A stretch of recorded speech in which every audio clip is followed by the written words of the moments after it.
हमारे ऊपर उंगली उठाती है जनता, हम उसको जाके सुनते चलिए हैं। ठीक है, हमारे साथ बाकी मेहमान भी जुड़ गए हैं, उनका तारुफ आपसे करा देती हूँ। लक्ष्मण सिंह यादव सपा प्रवक्ता हैं, मनीष पांडे कांग्रेस प्रवक्ता हमारे साथ जुड़ गए हैं। आप दोनों का भी बहुत बहुत स्वागत है। लक्ष्मण जी, नीता जी कह रही हैं कि समाजवादी पार्टी में मुद्दों को लेकर कोई विजन नहीं है, और जिस तरीके से आज ये सस्पेंशन का दौर देखने को मिला है, इतनी उठापटक प्रत्याशियों को लेकर, टिकट को लेकर, ऐसे में जनता कैसे भरोसा जताएगी और किस मुंह से आप जनता के बीच में जाएंगे, जब प्रत्याशियों ही भरोसा नहीं था कि उन्हें आपके सिंबल से टिकट मिलेगा या नहीं, जिसके बाद ये पूरी स्थिति आज खड़ी हुई है।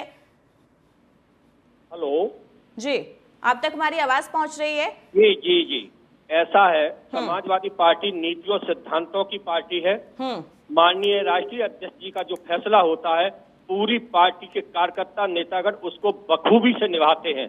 अभी टिकट की बात है, तो टिकट के लिए तो सभी राजनीति करते हैं, सब चाहते हैं हमको टिकट मिले, हम भी संसद में पहुंचे, क्योंकि समाजवादी पार्टी और हमारा इंडिया गठबंधन जीत रहा है, पीडीए जीत रहा है, इसलिए सभी बनना चाहते हैं। लेकिन जिसको टिकट राष्ट्रीय अध्यक्ष फाइनल करेंगे वो ही सभी लोग। लेकिन लक्ष्मण जी, आपको नहीं लगता कि ये मंथन पहले होना चाहिए था? नामांकन का आज आखिरी दिन था, और उस समय में अगर ये सब चीजें देखने को मिलेगी तो जनता में क्या संदेश जाएगा कि पार्टी खुद ही अपनी चीजों को लेकर क्लियर नहीं है?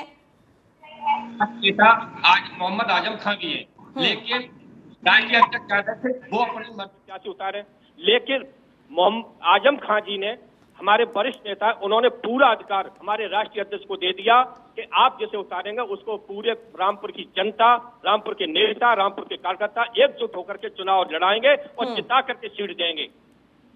लेकिन आजम खान के समर्थकों का जो भरोसा है वो तो आपको नहीं मिल रहा, वो तो इनकार कर रहे हैं कि हम तो बहिष्कार करेंगे इस चुनाव का। नहीं नहीं, ऐसा समाजवादी पार्टी में नहीं है, ये तो भाजपा पार्टी नहीं है जो झूठों की पार्टी हो। समाजवादी पार्टी मुद्दों की, सिद्धांतों की, विचारों की पार्टी है, राम लोहिया की पार्टी है, और आजम खान तो इस पार्टी की रीढ़ की हड्डी है, वो संस्थापक सदस्य हैं, उनके और राष्ट्रीय अध्यक्ष उनमें कोई अंतर नहीं है। तो फिर आसिम राजा को क्यों नहीं उतारा गया सर? आसिम राजा को टिकट क्यों नहीं दिया गया? अगर सिद्धांतों की पार्टी है और आजम खान इतने ही करीबी थे तो रामपुर से आसिम राजा को फिर टिकट देना चाहिए था। लेकिन अखिलेश यादव ने रामपुर से मुहिबुल्लाह नदवी को उतारा है, जो दिल्ली से लाए गए हैं। दिल्ली से नहीं, वो मोमडन के नेता हैं, मोमडन को टिकट देना चाह रहे हैं, और इसमें सभी पार्टी की सहमत होती है। राष्ट्रीय अध्यक्ष खुद फैसला नहीं ले रहे हैं।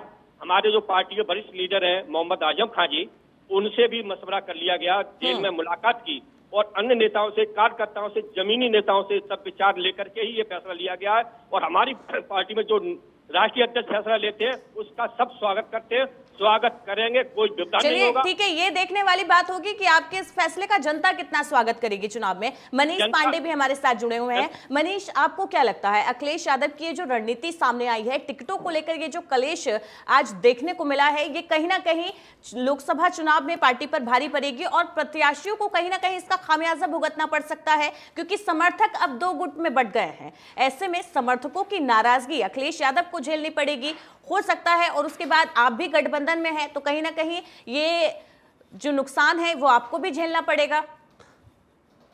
सबसे पहले तो मैं यहाँ बैठे सभी लोगों का स्वागत करता हूँ और आपको ये स्पष्ट करना चाहता हूँ कि माननीय अखिलेश जी ने जो भी निर्णय लिया है वो अत्यंत ही उत्तम है।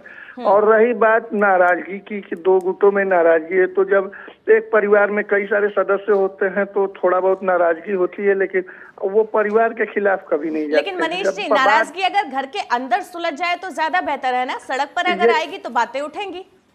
सबसे बड़ी चीज है कि अगर हमारे परिवार में कोई नाराजगी है तो इसका लाभ लेने की कोशिश करती हमारी विपक्षी पार्टी, जो सत्ताधारी पार्टी है, उसको इतना भय है, क्योंकि वो तमाम मुद्दे जनता के बीच में हम ला के उनको दिखा चुके हैं।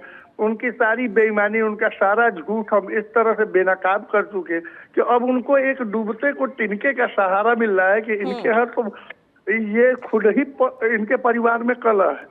अरे पहले आप तो देख लो कि आपके घर में दाल पकी है या नहीं, दूसरे के घर की दाल बाद में देखना। लेकिन तो मनीष जी, जब कलह जिसके घर की सामने आएगी उसी पर बात होगी ना। खैर, मैं नीता वाजपेयी जी से इसका जवाब ले लेती हूँ। मनीष जी जो कह रहे हैं कि पहले अपने घर की सुलह वो सुलझाएं, उसके बाद दूसरों की आग में हाथ सेकने का काम करें।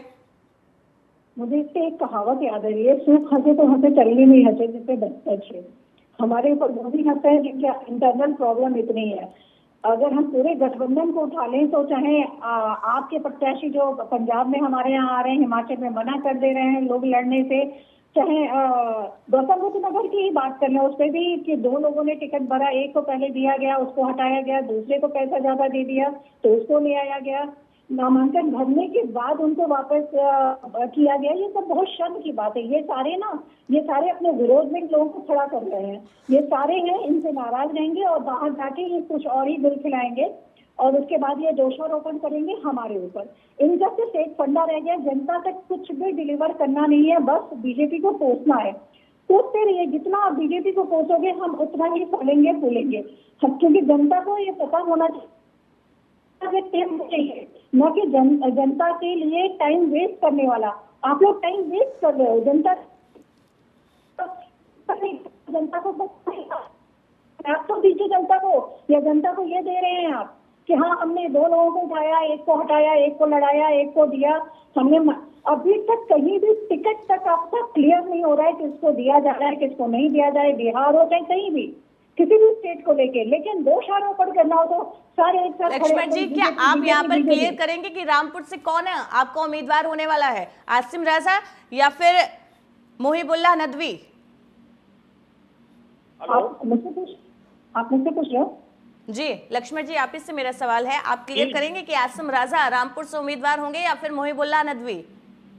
ऐसा है, राष्ट्रीय अध्यक्ष जिसे बनाएंगे। अभी हमारी जो बीजेपी की कह रही है, हमारी पार्टी में एक टिकट के लिए 10-10 लोग लाइन लगाए खड़े हैं। भाजपा में जिसे टिकट दिया जा रहा है वो वापस कर रहा है, टिकट छोड़ करके भाग रहे हैं क्योंकि जनता घुसने नहीं दे रही है। हमारे राष्ट्रीय फैसला, जो राष्ट्रीय अध्यक्ष का फैसला होगा, पूरी जनता मानेगी, कार्यकर्ता मानेंगे, नेता मानेंगे और जो निर्णय आज राष्ट्रीय अध्यक्ष कर देंगे, जिसको नामांकन के लिए कहेंगे उसी का नामांकन रहेगा। और लेकिन बीजेपी में टिकट कौन छोड़कर भाग रहा है ये आप बताएंगे? लाइन लगी हुई है, कहीं 5-6 लोग ऐसे मंत्री रहे। देखिए आप गाजियाबाद में देखिए पीके राय और 5-6-7 टिकट ऐसे लोग हैं जो वापस कर चुके, लड़ना ही नहीं चाह रहे हैं। आप बदाऊं में देख लीजिए, कहीं पर वापस कर रहे हैं चच्चे लोग, और हमारे यहाँ मारामारी है टिकट की। और क्योंकि जनता में उत्साह है, किसान, नौजवान, छात्र, महिलाएं सभी सड़कों पर है, सभी समाजवादी और इंडिया गठबंधन के साथ है। पीडीए जीतेगा, ये मेरा दावा और विश्वास है। चलिए, आपका दावा और विश्वास आपके साथ है, अब जनता इस पर आगे देखेगी कि उनको आपके विश्वास पर कितना विश्वास है। हम जनता के ऊपर है, जनता का बात कह रहे हैं। लेकिन जनता को अगर क्लियर ही नहीं होगा कि उनको किसको वोट देना है तो फिर कैसे इस वोट की उठापटक में वो फिर दूसरी जगह जाएगी? नहीं, नामांकन समझ रहे हैं ना आप? नहीं पूजा जी, नामांकन के बाद प्रत्याशी घोषित होता है। पार्टी में ये तो चलता रहता, पर्चा भर जाएगा। नॉमिनेशन होने के बाद कोई ऐसी कलह वाली बात हमारी पार्टी नहीं होगी। ये तो भाजपा का खेल होता है। भाजपा में कौन बदला जा सकता है, कौन किसको गिरफ्तार करे, किस पे मुकदमा लगाए, ये उनकी नीतियां, हमारी नीतियां नहीं है। हम तो सिद्धांतों पर लड़ेंगे। पहले फेज का जो चुनाव है वो करीब आने वाला है, ऐसे में समाजवादी पार्टी पूरे तरीके से तैयार है, मान लिया जाए? पूरे तैयार है। 80 की 80 उत्तर प्रदेश में सीटें हम जीतने जा रहे हैं।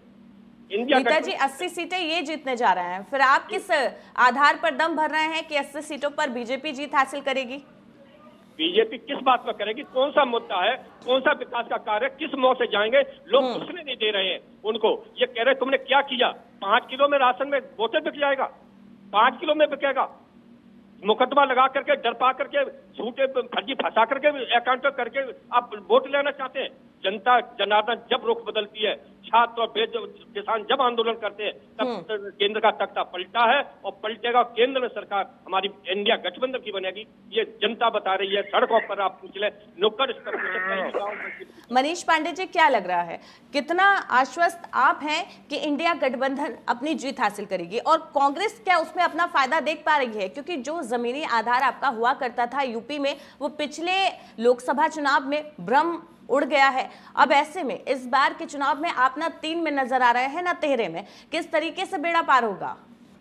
अगर यही, आपने अच्छा प्रश्न किया, अगर यही सारी चीजें आप अगर सत्ताधारी पार्टी से पूछे कि दक्षिण में वो न 3 में नजर आ रही है, न 13 में नजर आ रही है, कहीं एक का दुक्का राज्यों को छोड़ के वो दम्भ भरती भी नहीं नजर आ रही है। उनके अंदर कुछ डर इस तरह से व्याप्त है कि वो विपक्षी पार्टी के बनने जा